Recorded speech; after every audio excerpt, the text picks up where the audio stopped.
Antoinette, this concerns the search term, how long to die in the cold, and the timing of that search. One of the motions that Judge Cannone is considering now is whether there should be an evidentiary hearing regarding that search and an expert witness testifying for the defense. Karen Reed is seen here in court with her attorneys this morning. The hearing is in preparation for her second trial over the death of her boyfriend, Boston police officer John O'Keefe. The prosecution claims that Reed hit O'Keefe with her SUV.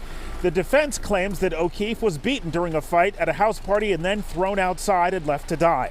The new prosecutor on the case, specially appointed Assistant District Attorney Hank Brennan, wants to exclude the testimony of digital forensics expert witness Richard Green, who testified in the first trial.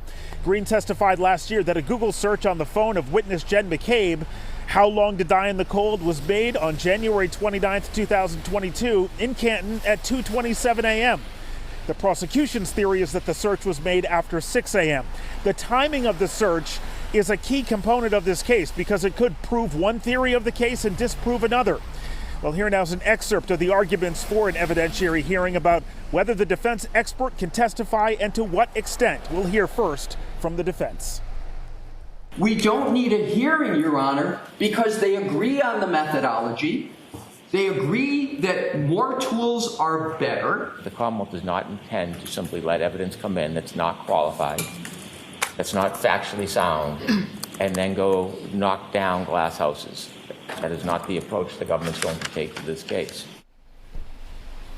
The judge will issue a ruling on the evidentiary hearing at a later date. Karen Reed's second trial is scheduled to begin in April of this year. We're reporting live in Dedham, Todd Kiskiewicz, WCVB News Center 5.